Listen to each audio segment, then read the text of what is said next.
আসসালামু আলাইকুম। কেরালার একটি ব্যস্ত পুলিশ স্টেশনে নিজের সোনার চেইন জালিয়াতির অভিযোগ নিয়ে আসে চন্দু নামের একজন বাস কন্ডাক্টর। তার অভিযোগ, এই চেইনটি বন্ধক রেখে ঋণ নেওয়ার সময় ফিনান্স কোম্পানি তার আসল চেইন বদলে তার জায়গায় নকল চেইন রেখে দিয়েছে। এই চেইন জালিয়াতির কেস তদন্তের দায়িত্ব পান সিআই হরিশ। কথায় বলে সৎ মানুষের একটু রাগী হয়। আজন্ম সৎ ও সিনসিয়ার পুলিশ অফিসার হরিশও কিছুটা রাগী ছিল। এই চেইন জালিয়াতির কেস তদন্তে হরিশ জানতে পারে যে চন্দুর মেয়ে নিজেই তার বাবার চেইন বিক্রি করে দিয়ে ঘরে একটি নকল চেইন রেখে দিয়েছিল। চন্দুর মেয়েকে প্রেমের জালে ফাঁসিয়ে কেউ একজন তার নগ্ন ভিডিও তৈরি করে আর তা দিয়ে ব্ল্যাকমেইল করে তার কাছে 50,000 টাকা দাবি করেছিল। এই চেইন বিক্রি করে চন্দুর মেয়ে সেই ব্ল্যাকমেইলারকে টাকা দিয়েছে। হরিশ ইনভেস্টিগেশনে জানতে পারে শুধু চন্দুর মেয়েই নয়, বেঙ্গালুরু থেকে কেরালা পর্যন্ত এমন আরো কয়েকটি মেয়েকে ঠিক একই কায়দায় ব্ল্যাকমেইল করে টাকা হাতিয়ে নিচ্ছে একটি চক্র। ঘটনা এখানেই শেষ নয়। ইনভেস্টিগেশনে সে বুঝতে পারে যে পুলিশ অফিসারের মেয়েরাই বেশি বেশি স্ক্যামারের ফাঁদে পা দিচ্ছে। দেখে মনে হচ্ছিল যে স্ক্যামাররা বেছে বেছে শুধু পুলিশ অফিসারের মেয়েদেরকেই টার্গেট করছিল। উত্তেজনার পারদ বাড়তে থাকে যখন স্ক্যামের শিকার হওয়া এসব মেয়েরা একে একে আত্মহত্যা করতে থাকে। এই মেয়েদের বাবারা বড় বড় পুলিশ কর্মকর্তা হবার পরও না পারছিল নিজেদের মেয়েদের ওই স্ক্যামারের জাল থেকে রক্ষা করতে, আর না পারছিল তাদের আত্মহত্যার পথ থেকে ফেরাতে। ক্লাইম্যাক্স চরমে পৌঁছায় যখন হরিশের নিজের মেয়ে এই স্ক্যামারের জালে পা দিয়ে আত্মহত্যা করে। শুধু তাই নয়, হরিশের পরিবারকে শেষ করতে একের পর এক ফাঁদ পাততে থাকে সে অদৃশ্য স্ক্যামার। এরপর একে একে বেরিয়ে আসতে থাকে এমন সব রহস্য যা মাথা ঘুরিয়ে দেয় পুরো কেরালা পুলিশের। কি রহস্য রয়েছে এর পেছনে? কেন একজন বাস কন্ডাক্টরের মেয়ে থেকে শুরু হওয়া এই স্ক্যাম পরিবর্তিত হয়ে যায় পুলিশ অফিসারের মেয়ে পর্যন্ত? হরিশ কি পারবে এমন জটিল বননের ষড়যন্ত্রের জাল ভেদ করে শেষ পর্যন্ত স্ক্যামারকে ধরতে? কিংবা পুলিশ অফিসারের মেয়েরাই কেন শিকার হচ্ছে স্ক্যামারের? এমনই এক টান টান উত্তেজনা ও সাসপেন্স নিয়ে আমাদের আজকের মুভি সম্প্রতি মুক্তি পাওয়া Malayalam suspense thriller officer on duty. IMDb-তে মুভিটির রেটিং 7.8 আউট অফ 10 আর রোটেন টমেটোসে মুভিটি 96% ফ্রেশ। তো চলুন আর স্পয়লার না বাড়িয়ে চলে যায় মুভির গল্পে। মুভির শুরুতে আমরা জোসেফ নামের এই লোকটিকে দেখি। জোসেফ একজন পুলিশ অফিসার। সে একটি কাগজে সুইসাইড নোট লিখে আত্মহত্যা করে নেয়। তার আত্মহত্যার কারণ আমরা একটু পরেই জানতে পারবো। এরপর আমাদের জোসেফের অ্যাসিস্ট্যান্ট মুগারামকে দেখানো হয়। মুগারাম বাইকে করে কোথাও যাওয়ার সময় খেয়াল করে কিছু লোক বাইকে করে তাকে ফলো করছে। মুগারাম তাদের হাত থেকে বাঁচতে বাইকের স্পিড বাড়িয়ে দিয়ে অন্য রাস্তায় গিয়ে তাদের চোখ এড়ানোর চেষ্টা করে। এখান থেকে সিন কয়েকদিন পরে শিফট হয়। একদিন এক মধ্যবয়সী মহিলা বাসে করে কোথাও যাওয়ার সময় বাসের ড্রাইভারকে বলে বাস থামিয়ে রাস্তায় পেট্রোলিং এ থাকা পুলিশ সদস্যের কাছে কমপ্লেন দেয় যে তার পাশের সিটে বসে থাকা দুজন মহিলার মধ্যে কোন এক মহিলা তার সোনার চেইন চুরি করেছে। বলরাম তখন কমপ্লেন করা ওই মহিলা এবং তার পাশের সিটে বসে থাকা দুই মহিলাকে পুলিশ স্টেশনে নিয়ে আসে। পুলিশ স্টেশনে এসে বলরাম ওই দুই মহিলাকে বলে, আমাকে সবকিছু সত্যি সত্যি বলে দাও। সিআই স্যার চলে আসলে তোমরা কিন্তু ফেসে যাবে। আমাকে সত্যি বললে আমি হয়তো তোমাদের বাঁচাতে পারবো। ঠিক তখনই সিআই হরিশ পুলিশ স্টেশনে আসে। এই তিন মহিলাকে পুলিশ স্টেশনে দেখে হরিশ বলরামকে জিজ্ঞেস করে যে এরা পুলিশ স্টেশনে কেন এসেছে। বলরাম তখন হরিশকে সবকিছু খুলে বলে যে এই মহিলাটি কমপ্লেন দিয়েছে যে তার সোনার চেইন এই দুই মহিলার মধ্যে কেউ একজন চুরি করেছে, এজন্য তাদের এখানে নিয়ে আসা হয়েছে। এই দুই মহিলার মধ্যে একজন মহিলা ছিল প্রেগনেন্ট। হরিশ এই প্রেগনেন্ট মহিলার কাছে গিয়ে বলে, তুমি চেইন চুরি করেছো, ভালোই ভালোই চেইনটি ফেরত দিয়ে দাও। প্রথমে অস্বীকার করলো, দু জায়গা লাগিয়ে দেওয়ার পর সে স্বীকার করে যে সেই চেইনটি চুরি করেছে। সে চেইনটি ফিরিয়ে দেওয়ার পর হরিশ বলরাম ও অন্যান্য পুলিশ অফিসারদেরকে বলে, তোমরা কি ট্রেনিং করেছো? সামান্য একজন চোরকে শনাক্ত করতে পারো না? এসব বলে সে সেখানে ডিউটি করা পুলিশ অফিসারদের কিছুটা বকাঝকা করে তার কক্ষে চলে যায়। আসলে হরিশ পুলিশের এসপি ছিল, কিন্তু কোনো কারণে তাকে ডিমোশন দিয়ে সিআই করে এখানে পোস্টিং দেওয়া হয়েছে। কি কারণে তাকে ডিমোশন দেওয়া হয়েছিল তা আমরা ধীরে ধীরে জানতে পারবো। যাই হোক, কিছুক্ষণ পর এসআই বলরাম হরিশের কাছে এসে বলে, স্যার, প্রেগনেন্ট মহিলাটির গায়ে হাত তোলা মনে হয় উচিত হয়নি। হিউম্যান রাইটস এর লোকেরা জানতে পারলে সমস্যা হবে। হরিশ তখন বলরামকে ধমক দিয়ে বলে, কিভাবে ডিউটি করতে হবে তা কি আমার তোমার কাছ থেকে শিখতে হবে? যাও, গিয়ে নিজের কাজ মনোযোগ দিয়ে করো। বলরাম সেখান থেকে বের হয়ে এখানকার এসপির কাছে ফোন দিয়ে সব কথা খুলে বলে। সে বলে, স্যার, আমরা একটি চুরির কেসে দুজন মহিলাকে পুলিশ স্টেশনে নিয়ে এসেছিলাম। এদের মধ্যে একজন মহিলা প্রেগনেন্ট ছিল। হরিশ স্যার তার গায়ে হাত তুলেছে। হরিশ স্যার আমার কথা তো শুনবেন না, তাই আপনি হরিশ স্যারকে একটু বুঝিয়ে বলবেন যে এসব ঠিক না। এসপি তখন বলরামকে বলে, ঠিক আছে, আমি হরিশের সাথে কথা বলবো। কিছুক্ষণ পর এসপি হরিশকে ফোন দিয়ে বলে, দেখো হরিশ, তোমাকে আমার বোঝানোর কিছু নেই, তুমি তো সব আইন কানুনই জানো। তুমি একজন প্রেগনেন্ট মহিলার গায়ে হাত তুলেছ, এটি মিডিয়ায় জানাজানি হলে কি হবে তা তুমি ভালো করেই জানো। ভবিষ্যতে এসব বিষয়ে সাবধান থেকো। এসপির সাথে কথা বলার পর হরিশ তার সব স্টাফদের এক জায়গায় ডেকে বলে, তোমরা আমার স্টাফ, তাই তোমাদের সাথে আমার কি কথা হয় বা পুলিশ স্টেশনে কি হয় তা শুধু আমরাই জানবো। এসব কথা বাইরে যাওয়ার মানে তোমরা আমার কমান্ড মানছো না। আজকের ঘটনার ব্যাপারে এসপি কে কে ফোন দিয়ে বলেছো? এ কথা শুনে সবাই মাথা নিচু করে রাখে, কিন্তু হরিশের বুঝতে বাকি থাকে না যে এসব বলরামের কাজ, কারণ সে ছাড়া আর কারো আমার সাহস হবে না।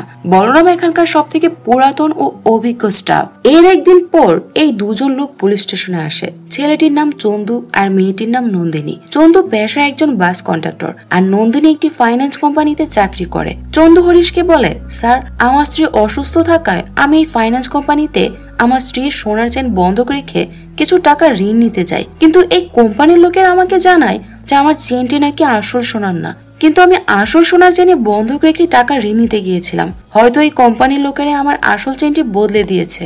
এই ফাইন্যান্স কোম্পানির পক্ষে এসেছে নন্দিনী। নন্দিনী হরিশকে বলে, স্যার, আমাদের কোম্পানি 10 বছর ধরে সুনামের সাথে এই এলাকায় ব্যবসা করছে। এর আগে এমন অভিযোগ আমাদের কোনো গ্রাহক করেনি। আমরা আমাদের গ্রাহকদের জিনিসপত্র খুব যত্ন করে রাখি। আমাদের তরফ থেকে কোনো গাফিলতি থাকে না। সবকিছু শুনে হরিশের চন্দুর উপরই সন্দেহ হয়। সে চন্দুকে বলে, সব সত্যি সত্যি বলে দে, না হলে ফ্রড কেসে ফাঁসিয়ে দেব। চন্দু বলে, স্যার, এই চেনটি আমি আমার মেয়ের জন্য কিনেছিলাম, আর কেউ তার মেয়ের জন্য কেন নকল চেন কিনবে? আমার স্ত্রী অসুস্থ না থাকলে আমি কখনোই চেন বন্ধক রাখতাম না। এবার হরিশ বলে, ঠিক আছে, আমাকে তোর স্ত্রীর কাছে নিয়ে চল। চন্দু হরিশকে নিয়ে হাসপাতালে তার স্ত্রীর কাছে আসে। এখানে চন্দ্রুর স্ত্রীর ট্রিটমেন্ট চলছিল। চন্দ্রুর স্ত্রীর সাথে হাসপাতালে চন্দ্রুর মেয়েও ছিল। হরিশ চন্দ্রুর মেয়ে মনীষাকে এক পাশে ডেকে কিছু জিজ্ঞাসাবাদ করে। মনীষার সাথে হরিশের কি কথা হয়েছিল তা আমরা একটু পরে জানতে পারবো। যাই হোক, মনীষার সাথে কথা বলে হরিশ জানতে পারে যে মনীষার কোনো কারণে চেনটি বিক্রি করে তার জায়গায় এই নকল চেনটি রেখে দিয়েছিল। এরপর হরিশ তার টিমকে বলে, মনীষা যে সোনার দোকানে আসল চেনটি বিক্রি করেছে সেই দোকানের সন্ধান করতে। একজন এসআই ওই দোকানের ব্যাপারে খোঁজ খবর নিয়ে হরিশকে ফোনে জানায়, স্যার, যে দোকানে তার চেনটি বিক্রি হয়েছিল তার সন্ধান আমরা পেয়েছি। তবে একটি বিষয় স্যার, ওই দোকানে মনীষা ছাড়াও আরো দুজন দুটি চেন বিক্রি করেছে। হরিশ বলে, ওই দুটি চেন কারা বিক্রি করেছিল? এসআই বলে, এই দোকানে সেই চেনের বিক্রেতার নাম তো নেই, তবে এখান থেকে আমরা একটা বিল পেয়েছি। সেই বিল অনুযায়ী এই দুটি চেনের একটি চেন বেঙ্গালুরুর জোসেফ নামের কেউ একজন কিনেছিল। আমরা খোঁজ নিয়ে জানতে পেরেছি যে জোসেফ একজন পুলিশ অফিসার ছিল। কিছুদিন আগে সে সুইসাইড করেছে। অর্থাৎ মুভির শুরুতে আমরা যে পুলিশ অফিসারকে সুইসাইড করতে দেখেছিলাম, এই জোসেফই সেই লোক। আর বাকি একটি চেনের ব্যাপারে আমরা এখনো জানতে পারিনি। আমরা খোঁজ খবর নিচ্ছি, কিছু জানতে পারলেই আপনাকে জানাবো। যাই হোক, হরিশ জোসেফের স্ত্রীর সাথে কথা বলতে বেঙ্গালুরু যায়। সে জোসেফের স্ত্রীকে সেই চেনটি দেখিয়ে জিজ্ঞেস করে যে এই চেনটি সে চিনে কিনা, আর জোসেফ এই চেনটি কিনেছিল কিনা। চেনটি দেখে জোসেফের স্ত্রী চিনতে পারে। সে বলে, হ্যাঁ স্যার, এটি জোসেফ আমাদের মেয়ে উর্মিলাকে তার জন্মদিনে গিফট দিয়েছিল, কিন্তু কিছুদিন আগে কলেজ থেকে ফেরার পথে কেউ একজন তার গলা থেকে এটি ছিনতাই করে নিয়ে গিয়েছিল। এরপর জোসেফের স্ত্রী উর্মিলাকে ডেকে বলে, এই চেনের ব্যাপারে সবকিছু স্যারকে বলো। উর্মিলা তখন জোসেফকে একই কথা বলে যে কলেজ থেকে ফেরার পথে তার চেনটি ছিনতাই হয়েছিল, আর এর জন্য তার বাবা পুলিশ কমপ্লেনও ফাইল করেছিল। উর্মিলার সাথে কথা বলে হরিশ বুঝতে পারছিল যে উর্মিলা তাকে মিথ্যে বলছে, কিন্তু সে তার মায়ের সামনে তাকে কিছু না বলে সেদিনকার মতো জোসেফের বাড়ি থেকে চলে আসে। অন্যদিকে ওই এসআই দ্বিতীয় চেনটির ব্যাপারে খোঁজ খবর নিতে গিয়ে তদন্তে এমন একটি ইনফরমেশন জানতে পারে যা জেনে একেবারে সে শকড হয়ে যায়। সে সিদ্ধান্ত নেয় যে এটি সে হরিশকে জানাবে না। সে ডিরেক্টলি এসপি কে ফোন দিয়ে এই ইনফরমেশন জানালে এসপি তাকে বলে যে এই কথা হরিশকে জানানোর প্রয়োজন নেই, আমি বিষয়টি হ্যান্ডেল করছি। পরদিন সে বাস কন্ডাক্টর চন্দু আবার পুলিশ স্টেশনে আসে তার চেনের ব্যাপারে খোঁজ নিতে। হরিশ চন্দুকে বলে, তুমি তোমার মেয়েকে নিয়ে পুলিশ স্টেশনে আসো। চন্দু বলে, কিন্তু স্যার, এর কেসের সাথে আমার মেয়ের কি সম্পর্ক? তাকেই কেসে কেন জড়াতে যাচ্ছেন? ও বুঝেছি, আপনারা এখন এই নকল কেসের দায়ভার আমার পরিবারের উপর চাপিয়ে কেস বন্ধ করতে চাইছেন, নাকি ওই ফাইন্যান্স কোম্পানির কাছ থেকে বড় অঙ্কের ঘুষ খেয়েছেন? এই কথা শুনে হরিশ অনেক রেগে যায়। সে চন্দুকে বলে, তোমার মেয়ে একটি ছেলের সাথে রিলেশন করেছিল, ওই ছেলেটি ড্রাগ এডিক্টেড ছিল। সে তোমার মেয়েকে ড্রাগ দিয়ে তার সাথে শারীরিক সম্পর্ক করেছে, আর তার ভিডিও বানিয়ে তোমার মেয়েকে সে ব্ল্যাকমেল করছিল টাকা আদায়ের জন্য। এই জন্য তোমার মেয়ে বাড়ি থেকে চেন চুরি করে তা বিক্রি করেছে, আর ওই ছেলেকে টাকা দিয়েছে। এসব শুনে চন্দু বলে, না স্যার, আমার মেয়ে এমন কাজ করতেই পারে না, আপনাদের কোথাও ভুল হচ্ছে। হরিশ তখন বলে, তোমার মেয়ের বয়স মাত্র 17 বছর, এই বয়সে ছেলেমেয়েরা সব থেকে বেশি ভুল করে। তাকে পুলিশ স্টেশন নিয়ে এসো, ওই ছেলের বিরুদ্ধে কেস ফাইল করব। পরদিন সকালে এসপি হরিশকে তার অফিসে ডেকে বলে, হরিশ, তোমাকে অন্য কেসের দায়িত্ব দিচ্ছি, এই কেসটি তুমি অন্য কাউকে হ্যান্ড ওভার করে দাও। হরিশ বলে, না স্যার, আমি এই কেসটা শেষ দেখতে চাই, আমি এই কেসটি ছাড়তে পারবো না। অর্থাৎ হরিশ এই কেসটির তদন্ত নিজে করতে চাইছিল। পরের দিনে হরিশের স্ত্রী গীতাকে দেখানো হয়। তাদের 10 বছরের একটি মেয়ে আছে। হরিশ বাড়িতে ফেরার আগে এসপি গীতাকে ফোন দিয়ে বলে যে সে যেন হরিশকে অনুরোধ করে যাতে সেই কেসটির তদন্ত থেকে সরে আসে। হরিশ বাড়িতে ফিরে গীতা হরিশকে বলে, তুমি এসপি সাহেবের কথা শুনছো না কেন? তার কথা মেনে নাও, তুমি এই কেসের ইনভেস্টিগেশন থেকে সরে আসো। কিন্তু হরিশ তার সিদ্ধান্তে অটল, সে কিছুতেই এই কেসের তদন্ত থেকে সরবে না। ঠিক তখনই একজন এসআই হরিশকে ফোন দিয়ে কিছু জানালে হরিশ অনেক শকড হয়ে যায়। সে তখনই গাড়ি নিয়ে বেরিয়ে পড়ে চন্দুর বাড়ির উদ্দেশ্যে। সে চন্দুর বাড়িতে এসে দেখে যে সেখানে আগে থেকে অনেক মানুষের ভিড় জমে গেছে, কারণ চন্দুর মেয়ে গলায় ফাঁস দিয়ে আত্মহত্যা করেছে। হরিশকে দেখে চন্দু তার কাছে এসে বলে, আপনি আমার মেয়েকে খুন করেছেন, আপনার কারণে আমার মেয়ে আমাদের ছেড়ে চলে গেছে। আসলে সেদিন হাসপাতালে চন্দুর মেয়ে হরিশকে সব কথা বলে হরিশকে অনুরোধ করেছিল যে সে যেন তার বাবা মাকে এসব কথা না বলে, কিন্তু আজ হরিশ চন্দুকে সব কথা জানিয়ে দিয়েছে। এটি জানতে পেরে চন্দুর মেয়ে আজ আত্মহত্যা করে নিয়েছে। চন্দুর মেয়ে ডেড বডি দেখে হরিশের শরীর কেমন যেন লাগতে শুরু করে, সে সেন্সলেস হয়ে যাবার মতো উপক্রম হয়। আর এদিকে চন্দুর প্রতিবেশী ও আত্মীয় স্বজনরা চন্দুর মেয়ের আত্মহত্যার জন্য হরিশকে দায়ী মনে করে তার উপর হামলা করার চেষ্টা করে, কিন্তু এসপি সময় মতো ফোর্স নিয়ে এসে হরিশকে সেখান থেকে উদ্ধার করে বাড়ি পাঠিয়ে দেয়। বাড়িতে ফিরে হরিশ গীতার সাথে কিছুটা আজব বিহেভ করা শুরু করে। হরিশের ব্যাপারে এসপি গীতাকে আগে জানিয়ে দিয়েছিল। হরিশ বাড়িতে ফিরলে গীতা তাকে গ্লাসে করে পানি দেয় পান করার জন্য। সে হরিশকে রিল্যাক্স হতে বলে, কিন্তু হরিশ গীতাকে বলে, আমাদের বড় মেয়ে কোথায়? গীতা তাকে কিছু না বললে হরিশ নীলা নীলা বলতে বলতে উপরের ঘরে চলে যায়, কিন্তু সেখানে গিয়ে সে তার ছোট মেয়ে শিলাকে ঘুমিয়ে থাকতে দেখে। সে চিৎকার করে গীতাকে বলে, আমার মেয়ে কোথায়, আমাকে বলো। গীতা তখন কান্না করতে করতে বলে, নীলাকে তুমি খুন করেছো, তোমার কারণে নীলা আজ আমাদের ছেড়ে চলে গেছে। সিন এখান থেকে ফ্ল্যাশব্যাকে কিছুদিন আগে নিয়ে যাওয়া হয়। হরিশ ও গীতার বড় মেয়ের নাম নীলা। তাকে হরিশ অনেক ভালোবাসতো। 18 বয়সের চঞ্চল স্বভাবের নীলা কলেজে ফার্স্ট ইয়ারে পড়তো। একদিন হরিশ স্যাম নামের একটি ড্রাগ এডিক্ট ছেলেকে অ্যারেস্ট করে। স্যাম হরিশের পুলিশ স্টেশনে চাকরি করা একজন এসআই থমাসের মেয়েকে প্রেমের জ্বালায় ফাঁসিয়ে তার খারাপ ভিডিও বানিয়ে ব্ল্যাকমেল করছিল। এই জন্য থমাসের মেয়ে সুইসাইড করেছিল। স্যামের ব্যাপারে জানতে পেরে থমাস পুলিশ স্টেশনে এসে স্যামকে অনেক মারপিট করে। সেখানে তাকে পুলিশ সদস্যরা অনেক কষ্টে থমাসকে শান্ত করে। পুলিশ স্যামের কাছ থেকে একটি ল্যাপটপ পায়। হরিশ এই ল্যাপটপ চেক করার সময় অনেক মেয়েদের খারাপ ভিডিও খুঁজে পায়, আর এসব ভিডিওর মধ্যে সে তার মেয়ে নীলার একটি ভিডিও খুঁজে পায়। এইটি দেখে তো হরিশ একেবারে শকড হয়ে যায়। সে বুঝতে পারে যে থমাসের মেয়ের মতো তার মেয়ে নীলাও কারোর সাথে রিলেশনে জড়িয়েছে, আর সে নীলার খারাপ ভিডিও বানিয়েছে।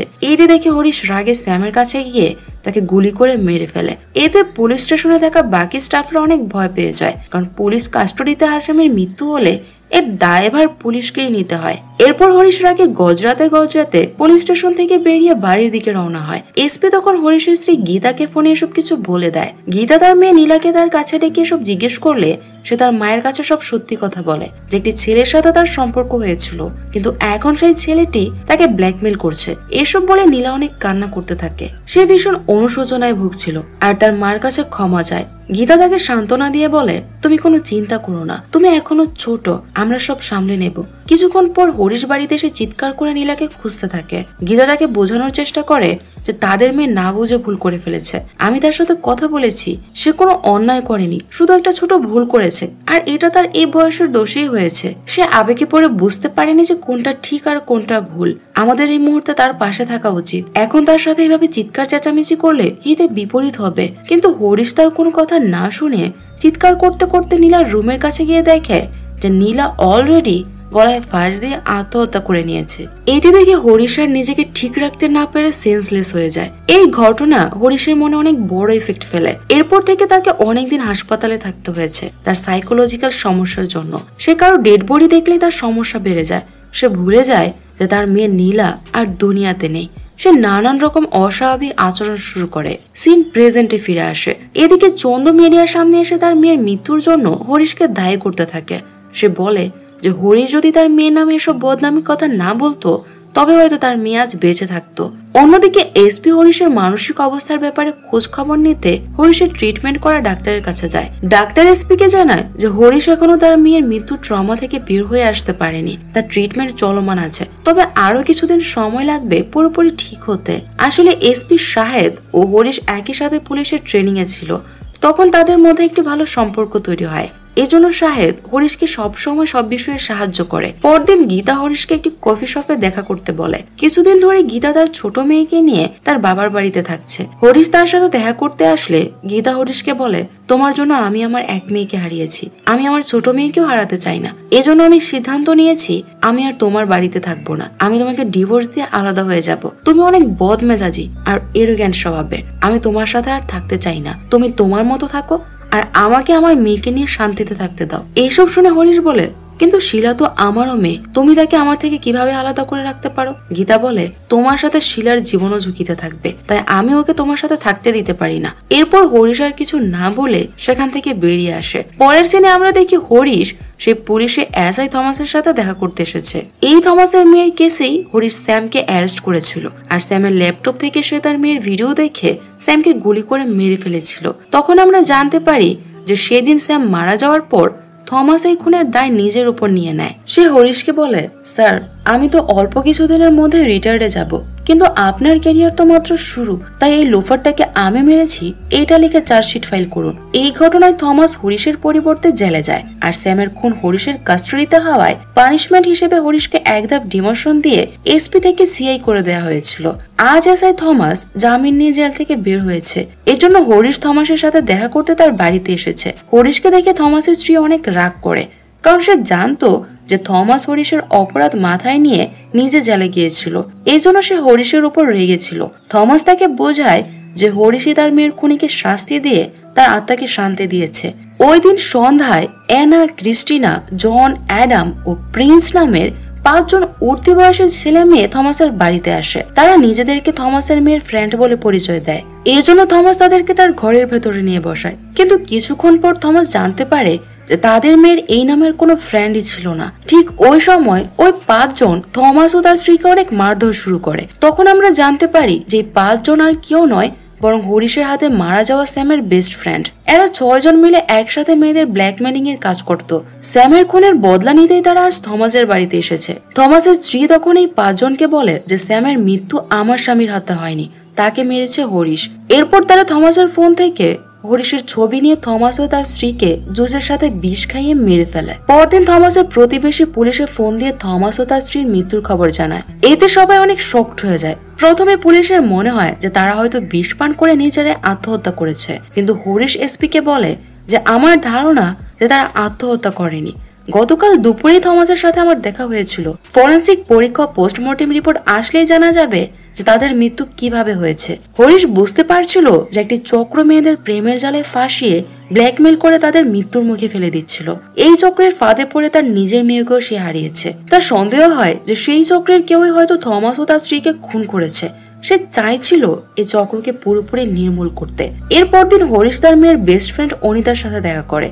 সে অনিতাকে স্যামের ছবি দেখিয়ে জিজ্ঞেস করে যে এই স্যামের সাথে নীলার রিলেশন ছিল কিনা। অনিতা স্যামের ছবি দেখে তাকে জানায় যে স্যাম নীলার বয়ফ্রেন্ড ছিল না। হরিশ তখন বলে, স্যামের সাথে যদি নীলার রিলেশন না থাকে তবে তার ভিডিও স্যামের ল্যাপটপে আসলো কিভাবে? তবে কি আরো কেউ জড়িত আছে স্যামের সাথে? এই জন্য সে স্যামের ব্যাপারে খোঁজ খবর নেওয়া শুরু করে। স্যাম কাদের সাথে মিশতো, স্যামের বেস্ট ফ্রেন্ড কারা, এইসব বিষয় আর কি। একদিন হরিশ আত্মহত্যা করা পুলিশ অফিসার জোসেফ, যাকে আমরা মুভির একেবারে শুরুতে দেখেছিলাম, তার মেয়ে অর্থাৎ উর্মিলার সাথে আবার তার কলেজে গিয়ে দেখা করে। সে উর্মিলাকে বলে, দেখো আমি জানি তুমি আমাকে সেদিন চেইনের বিষয়ে যা বলেছিলে তা মিথ্যে বলেছিলে। আজ তোমার মা সামনে নেই, তুমি আমাকে সব সত্যি কথা বলতে পারো। এবার উর্মিলা হরিশকে বলে যে স্যার আমি সত্যি সেদিন আপনাকে মিথ্যে বলেছিলাম, আমার চেন ছিনতাই হয়নি। একই ছেলে আমাকে প্রেমের নাটক করে ফাঁসিয়ে খারাপ ভিডিও তৈরি করে ব্ল্যাকমেল করছিল আমার কাছ থেকে টাকা নেওয়ার জন্য। এর জন্য আমি আর কোনো উপায় না পেয়ে আমার গলার চেনটি বিক্রি করে তাকে টাকা দিয়েছিলাম। এই ঘটনার কয়েকদিন পরে আমার বাবা একটি চিঠি লিখে আত্মহত্যা করেছিল। প্লিজ স্যার, আপনি আমার মাকে এসব কিছু বলবেন না, তাহলে আমার মা একদম ভেঙে পড়বে। এদিকে হরিশ জানতে পারে যে আরো একটি মেয়ে গোল্ডের দোকানে গিয়ে আরেকটি চেন বিক্রি করেছে। হরিশ তার টিম নিয়ে সেই মেয়েটির কাছে গিয়ে জানতে চায় সে কেন চেনটি বিক্রি করেছে। সে মেয়েটিকে স্যামের ছবি দেখিয়ে জিজ্ঞেস করে যে সে তাকে চিনে কিনা। মেয়েটি হরিশকে বলে, স্যার আমি এই লোককে চিনি না, তবে আপনি যে চেনের ব্যাপারে জিজ্ঞেস করছেন সেটির ব্যাপারে আমি জানি। আসলে চেনটি আমার নয়, আমি একটি শপিং মলে সেলসম্যান হিসেবে কাজ করি। কিছুদিন আগে আমি এই চেনটি আমার শপে পেয়েছিলাম। একজন ম্যাডাম এই চেন সহ তার পার্সটি দোকানে ফেলে গিয়েছিল, আমি এটি পেয়ে বিক্রি করে দিয়েছিলাম। এর বেশি কিছু আমি আর জানি না। এরপর হরিশ অন্ধকারে একটি ঢিল ছোড়ে।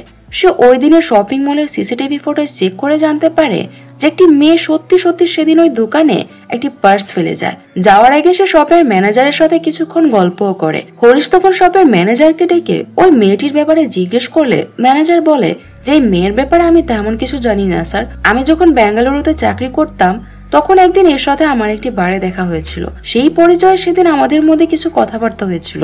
এর বেশি কিছু আমি আর তার ব্যাপারে বলতে পারবো না। হরিশ শপিং মল থেকে বের হবার সময় আমরা দেখি যে স্যামের 5 বন্ধু হরিশকে ফলো করছিল, কিন্তু হরিশ তো এসবের ব্যাপারে কিছুই বুঝতে পারে না। এরা হরিশকে মেরে ফেলার প্ল্যান করে, কিন্তু ক্রিস্টি তাদের বলে যে হরিশ অ্যানার ব্যাপারে জেনে গেছে। প্রথমে আমাদের অ্যানাকে বাঁচাতে হবে, তারপর এর ব্যবস্থা করতে হবে। পরদিন হরিশ তার হায়ার অফিসিয়ালদের সাথে এই কেসটির ব্যাপারে কথা বলে তাদের পারমিশন নিয়ে বেঙ্গালুরু যায় অ্যানার ব্যাপারে খোঁজ নিতে, কেননা তার মনে হচ্ছিল যে কেসটির শিকড় বেঙ্গালুরুতেই রয়েছে। তখন আমাদের স্যামের গ্যাংকে দেখানো হয়। এই গ্যাং এর মোট 6 জন ছিল। এদের মধ্যে 4 জন ছেলে আর 2 জন মেয়ে। এরা কখনো বেঙ্গালুরু আবার কখনো কেরালাতে থাকতো। সারাদিন এরা নেশায় বুধ হয়ে থাকতো। মেয়েদের প্রেমের জালে ফাঁসিয়ে ব্ল্যাকমেল করে তারা অনেক টাকা কামিয়ে নিয়েছিল। এদিকে হরিশ বেঙ্গালুরুতে জোসেফ যে পুলিশ স্টেশনে কাজ করত সেখানে গিয়ে জোসেফের কেসটি স্টাডি করা শুরু করে। এখান থেকে সে জানতে পারে যে স্যাম ও তার বন্ধুরা মিলে জোসেফের মেয়েকে ব্ল্যাকমেল করছিল, আর এজন্যই জোসেফ আত্মহত্যা করেছে। এখান থেকে হরিশ আরো একটা ব্যাপার খেয়াল করে যে স্যাম ও তার বন্ধুরা বেছে বেছে কেবল পুলিশ অফিসারদের মেয়েদেরকে টার্গেট করছে। প্রথমে জোসেফ, তারপর থমাস ও হরিশ। ব্যতিক্রম শুধু চন্দুর মেয়ে, কারণ চন্দু একজন বাস কন্ট্রাক্টর। হরিশ যখন জোসেফের কেসটি স্টাডি করছিল তখন তার একজন লেডি কনস্টেবল তাকে ফোন দিয়ে জানায় যে সে এখানে একটি বারে অ্যানাকে দেখেছে। সে ওই কনস্টেবলকে বলে যে তুমি তার উপর নজর রাখো, আমি কিছুক্ষণের মধ্যে আসছি। হরিশ তখন ওই বারে ছুটে যায়, কিন্তু সে যাওয়ার আগেই অ্যানা সেই কনস্টেবলকে জখম করে সেখান থেকে গাড়ি নিয়ে পালিয়ে যায়। হরিশ তাকে এদিক সেদিক খুঁজতে থাকে। সে যখন রাস্তায় অ্যানাকে খুঁজছিল, অ্যানা তখন পাশে তাই গাড়িতে বসেছিল। হঠাৎ সে গাড়ি নিয়ে রাস্তায় উঠে হরিশকে ধাক্কা মারার চেষ্টা করে, কিন্তু হরিশ ঠিক সময়ে সরে গিয়ে অল্পের জন্য রক্ষা পায়। আর ওই সময় বিপরীত দিক থেকে একটি কাভার্ড ভ্যান এসে অ্যানার গাড়িতে ধাক্কা দিলে অ্যানা সেখানেই মারা যায়। অ্যানার গ্যাংয়ের বাকি লোকেরা অ্যানার মৃত্যুর খবর জানতে পেরে এবার যত দ্রুত সম্ভব হরিশকে মারার প্রতিজ্ঞা করে, কারণ হরিশ তাদের দলের 2 জন মেম্বারকে মেরে ফেলেছে। হরিশ জানতো যে অ্যানাকে দেখার জন্য তার দলের বাকি সদস্যরা ঠিক আসবে। এজন্য সে মর্গের পাশে 2 জন কনস্টেবলকে সাদা পোশাকে পাহারায় রাখে। আর সে মর্গের ডাক্তারকে বলে যে কেউ এনার ডেড বডি দেখতে আসলে তারা যেন তাকে ইনফর্ম করে। তার ধারণাই ঠিক হয়। হরিশ সেখান থেকে চলে যাবার পর অ্যানার 4 বন্ধু অ্যানাকে দেখতে মর্গে আসে। মর্গে ডিউটিতে থাকা ডাক্তার তাদেরকে দেখে জিজ্ঞেস করে যে কারা তোমরা, এখানে কি চাও? তারা কোনো জবাব না দিলে ডাক্তার তার ফোন বের করে হরিশকে ফোন দিতে চাইলে এই 4 জন ডাক্তারকে অ্যাটাক করে। এতে ফোন মাটিতে পড়ে যায়। উপাস থেকে হরিশ ডাক্তারের ফোন পেয়ে বুঝতে পারে যে মর্গে কিছু একটা গড়বড় হয়েছে। সে যতক্ষণে মর্গে এসে পৌঁছায় ততক্ষণে এই 4 জন ডাক্তারকে অনেক জখম করে ফেলেছে। এখানে হরিশের সাথে এই 4 জনের অনেক ফাইট হয়, কিন্তু হরিশ একা 4 জনের সাথে পেরে ওঠে না। আরো লোকজন আসতে দেখতে পেয়ে হরিশকেও জখম করে এই 4 জন তখনকার মতো সেখান থেকে পালিয়ে যায়। এর কিছুদিন পর মর্গের ডাক্তার কিছুটা সুস্থ হলে হরিশ তার সাথে দেখা করতে যায়। ডাক্তার তাকে জানায় যে 4 জন মর্গে অ্যানার ডেড বডি দেখতে এসেছিল, তাদের মধ্যে 2 জনকে সে চেনে। কিছুদিন আগে ড্রাগের হেভি ডোজ নেওয়ার কারণে অসুস্থ হয়ে তারা হাসপাতালে ভর্তি হয়েছিল। এরপর হরিশ আত্মহত্যা করা পুলিশ অফিসার জোসেফের অ্যাসিস্ট্যান্ট এসআই মোগারামের সাথে দেখা করে জানতে চায় যে আত্মহত্যা করার আগে জোসেফ কোন কেসটি ডিল করছিল। মোগারাম তখন স্যাম ও তার বন্ধুদের ছবি দেখিয়ে বলে এদের নিয়ে স্যার কোনো কারণে খুব ডিস্টার্ব ছিল। হরিশ তখন মোগারামকে বলে এদের ব্যাপারে তুমি যদি কিছু জানো তবে আমাকে বলো। মোগারাম তখন হরিশকে বলে, স্যার এদের ব্যাপারে আমি জানি। এরপর মোগারাম বলতে শুরু করে আর সিন ফ্ল্যাশব্যাকে চলে যায়। একদিন জোসেফ ও তার টিম মিলে হাইওয়েতে প্যাট্রোলিং করছিল। তখন একজন বাস কন্ডাক্টর জোসেফ স্যারকে ফোন করে জানায় যে বাসে বসে কয়েকজন মাদক সেবন করছে। জোসেফ ও তার টিম সেখানে গিয়ে বাস থেকে স্যাম আর তার দুই বান্ধবী অ্যানা ও ক্রিস্টিকে নেশাগ্রস্ত অবস্থায় অ্যারেস্ট করে বাস থেকে নামিয়ে পুলিশের গাড়িতে করে পুলিশ স্টেশন নিয়ে যাচ্ছিল। পথে স্যাম জোসেফকে বলে, স্যার আমাদের অ্যারেস্ট করবেন না, যা টাকা চান আমরা দিয়ে দিচ্ছি। জোসেফ তখন এনার গায়ে হাত দিয়ে বলে, আমার টাকা চাই না, অন্য কিছু চাই। অর্থাৎ সে তাদেরকে খারাপ ইঙ্গিত করছিল। এতে রেগে গিয়ে অ্যানা জোসেফের মুখে থুতু ছিটিয়ে দেয়। এরপর জোসেফ স্যামকে গাড়িতে বসিয়ে রেখে অ্যানা ও ক্রিস্টিকে জঙ্গলের ভেতর নিয়ে গিয়ে বলাৎকার করে। আর জোসেফকে এই কাজে সহযোগিতা করেছিল থমাস। থমাস তখন এসআই হিসেবে বেঙ্গালুরুতে জোসেফের পুলিশ স্টেশনে চাকরি করত। এই ঘটনার পর স্যাম জোসেফের উপর থেকে প্রতিশোধ নিতে জোসেফের মেয়েকে টার্গেট করে প্রেমের জালে ফাঁসিয়ে খারাপ ভিডিও বানায় আর তা দিয়ে তাকে ব্ল্যাকমেল করে। জোসেফ যখন তদন্তে জানতে পারে যে তার করা ভুলের কারণে তার মেয়ে ব্ল্যাকমেলিং এর শিকার হয়েছে, সে ভাবে যে তার মেয়েকে সে কিভাবে নিজের মুখ দেখাবে। এই জন্য সে লজ্জায় অপমানে আত্মহত্যার পথই বেছে নিয়েছে। একই কারণে তারা থমাসের মেয়েকে টার্গেট করে। নিজের পাপের প্রায়শ্চিত্ত করতেই থমাস স্যামকে খুনের শাস্তি মাথায় নিয়ে হরিশের পরিবর্তে নিজে চলে যায়। সিন এখান থেকে আবার প্রেজেন্টে ফিরে আসে। হরিশ চন্দুকে পুলিশ স্টেশনে ডেকে স্যাম ও তার বন্ধুদের ছবি দেখিয়ে জিজ্ঞেস করে যে সে তাদের চেনে কিনা। চন্দু ছবি দেখে বলে, আমি এদের চিনি স্যার, এটা তো তারাই যারা আমার বাসে বসে ড্রাগ নিচ্ছিল। সিন এখান থেকে আবার ফ্ল্যাশব্যাকে চলে যায়। বেঙ্গালুরু টু কেরালার বাসে কন্ডাক্টর হিসেবে ছিল চন্দু। সে ফোনের ভিডিও কলে তার মেয়ের সাথে কথা বলছিল।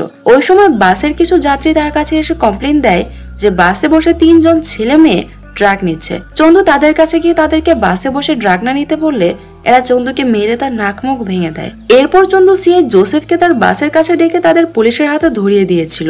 এটুকু শোনার পর হরিশ চন্দুকে বলে, সেদিন তুমি পুলিশ ডেকে ওই 3 জনকে পুলিশের হাতে ধরিয়ে দিয়েছিলে আর এজন্য তারা প্ল্যান করে তোমার মেয়েকে ফাঁসিয়ে ব্ল্যাকমেল করেছিল, কারণ তারা ধরে নিয়েছিল যে তাদের সাথে হওয়া অন্যায়ের জন্য তুমিও দায়ী আর এই জন্য তোমার মেয়েকে আত্মহত্যা করতে হয়েছে। চন্দু তখন বলে, স্যার আমি যদি জানতাম যে আমার সামান্য ভুলের জন্য আমার মেয়েকে জীবন দিতে হবে তবে আমি এই ভুল কখনোই করতাম না স্যার। চন্দু চলে গেলে হরিশ এসপি কে বলে, কিন্তু এই 6 জন আমার মেয়েকে কেন টার্গেট করেছিল? আমি কি ক্ষতি করেছি তাদের? আমি তো তাদেরকে চিনিও না। এসপি হরিশকে বলে, তুমি এ ব্যাপারে একবার গীতার সাথে কথা বলে দেখো, হয়তো সে কিছু জানতে পারে। হরিশ বলে, কিন্তু গীতা আমার সাথে কথা বলবে না, সে আমার ফোন পর্যন্ত পিক করছে না। এজন্য এসপি নিজে হরিশকে পেছনে দাঁড় করিয়ে রেখে গীতার সাথে কথা বলতে যায়। সে গীতাকে স্যাম ও তার বন্ধুদের ছবি দেখিয়ে জিজ্ঞেস করে যে সে তাদের চিনে কিনা। গীতা স্যামের ছবি দেখে বলে, আমি এই ছেলেটিকে চিনি। কিছুদিন আগে আমি ও নীলা যখন বাসে করে বেঙ্গালুরু থেকে কেরালায় ফিরছিলাম তখন 3 জন ছেলে মেয়েকে আমরা বাসে ড্রাগ নিতে দেখি। এজন্য আমি প্রথম ওই ছেলেটার কলার ধরে তাকে উচিত শিক্ষা দিয়েছিলাম আর তারপর পুলিশ ডেকে ধরিয়ে দেয়। এসপি ও হরিশ তখন বুঝতে পারে যে হরিশের মেয়ে নীলাকে টার্গেট করার কারণ কি। তারা এমন সবাইকে টার্গেট করেছে যারা ওই দিন তাদের সাথে ঝামেলা করেছিল। এরপর এসপি হরিশকে বলে, তোমার গীতাকে বলে দেওয়া উচিত যে নীলা তোমার জন্য নয় বরং তার জন্য মারা গেছে, না হলে সে সারা জীবন নীলার মৃত্যুর জন্য তোমাকেই দায়ী করে যাবে। হরিশ এসপি কে বলে, এসবের প্রয়োজন নেই, কারণ এসব জানলে গীতা অনেক কষ্ট পাবে। এমনিতেই সে অনেক পেরেশানিতে আছে। সে তার এক মেয়েকে হারিয়েছে, সে তার অন্য মেয়ে নিয়ে চিন্তিত আছে। এসব ব্যাপারে সে জানতে পারলে সে মানসিকভাবে আরো ভেঙে পড়বে। এদিকে গীতা কোর্টে তারও হরিশের ডিভোর্স কেস ফাইল করে। কোর্টে এই কেস চলতে থাকে, কিন্তু হরিশ গীতাকে সত্যিটা এখনো জানায়নি। অন্যদিকে হরিশের কাছে ইনফরমেশন আসে যে স্যামের বন্ধুরা চন্দুকে ফলো করছে, হয়তো তারা চন্দুকে মারার প্ল্যান করছে। এই কথা জানার পর হরিশ তার টিম নিয়ে চন্দুকে বাঁচাতে চলে যায়। চন্দু তখন তার মেয়ের ছবির ফ্রেম বানাতে একটি দোকানে আসছিল। এক জায়গায় স্যামের বন্ধু অ্যাডাম ও জন চন্দুর উপর অ্যাটাক করে সেখান থেকে পালিয়ে যায়। ভাগ্যক্রমে কিছুক্ষণের মধ্যেই হরিশ ও তার টিম সেখানে পৌঁছে যাওয়ায় চন্দু এবারের মতো প্রাণে বেঁচে যায়। তারা চন্দুকে হাসপাতালে ভর্তি করে। হরিশ বুঝতে পারে যে গীতার জীবনেরও ঝুঁকি রয়েছে। স্যামের বন্ধুরা হয়তো গীতাকেও অ্যাটাক করতে পারে। এজন্য সে গীতার বাড়িতে গিয়ে জানতে পারে যে গীতা তার বাবার সাথে দেখা করার জন্য তার বাড়িতে গিয়েছে। তখন আমরা দেখতে পাই যে গীতা তার মেয়ে শিলা ও তার বাবা ex army officer Narayan dinner করতে ডাইনিং টেবিলে বসেছে। ঠিক তখনই স্যামের বন্ধুরা ওয়াচম্যানকে মেরে দরজা ভেঙে তাদের ফ্ল্যাটে প্রবেশ করে। তারা গীতা ও তার বাবাকে নানা রকম ভাবে টর্চার করতে থাকে। তাদের খোঁজ নেওয়ার জন্য হরিশ তাকে ফোন দিলে অ্যাডাম ফোন রিসিভ করে হরিশকে বলে তারা তার পরিবারকে শেষ করে দেবে। সে যদি পারে তবে যেন তাদের বাঁচাতে এখানে আসে। ঠিক তখনই গীতার বাবা তার পিস্তলটি কোনো রকমে হাতে নিয়ে তাদের উপর ফায়ার করা শুরু করে। জন, অ্যাডাম ও অন্য গুন্ডারা তখন লুকিয়ে পড়ে। নারায়ণ তখন গীতাকে বলে, তুমি শিলাকে নিয়ে এখান থেকে চলে যাও, আমি এদের আটকে রাখছি। গীতা শিলাকে নিয়ে চলে গেলে অ্যাডাম ও জন বের হয়ে নারায়ণের উপর হামলা করে তাকে মেরে ফেলে। গীতা ও শিলা কিছু দূর যাবার পর তারা তাদেরকেও ধরে ফেলে। তারা গীতাকে মারতেই যাবে, কিন্তু তখনই হরিশ সেখানে এসে গুন্ডাদের অনেক মারে। সে অ্যাডামকে প্রাণী মারতে যাবে, কিন্তু তখনই সেখানে এসপি এসে হরিশকে বলে, হরিশ তুমি একই ভুল আবার দ্বিতীয়বার করো না, এদের আমাদের হাতে তুলে দাও। হরিশ তখন এসপির কথা শুনে তাদেরকে পুলিশের কাছে দিয়ে দেয়। সিন এরপর কয়েকদিন পরে চলে যায়। শিলার জন্মদিন উপলক্ষে হরিশ ও গীতা একটি পার্টি আয়োজন করে। অর্থাৎ গীতা ও হরিশের ডিভোর্স শেষ পর্যন্ত হয়নি, কারণ গীতা ওই গুন্ডাদের কাছ থেকে নীলের মৃত্যুর আসল কারণ জানতে পেরেছিল। পার্টি শেষ হলে এসপি হরিশকে বলে, তুমি কি আজ টিভিতে নিউজ দেখেছ? হরিশ বলে, না। কিসের নিউজ স্যার? হরিশ বলে, না, কিসের নিউজ? সিন এখান থেকে আবার ফ্ল্যাশব্যাকে কিছুদিন আগে নিয়ে যাওয়া হয়। জন, অ্যাডাম ও স্যামের অন্য বন্ধুদের বিরুদ্ধে কোনো প্রমাণ না পাওয়ায় অল্প কিছুদিন পরেই তারা কোর্ট থেকে জামিন নিয়ে বেরিয়ে আসে। আজ এই চারজন কোথাও ঘুরতে গিয়ে কিছু ফল কিনে খাওয়ার জন্য। ফল খাওয়ার সাথে সাথে তারা ড্রাগও নিচ্ছিল। কিছুক্ষণ পর তাদের সবার রক্তবমি শুরু হয়, আর অল্প সময়ের মধ্যেই এরা সবাই একসাথে মারা যায়। টিভিতে এই নিউজ প্রচার হচ্ছিল। এসপি হরিশকে এই নিউজের ব্যাপারে বলছিল।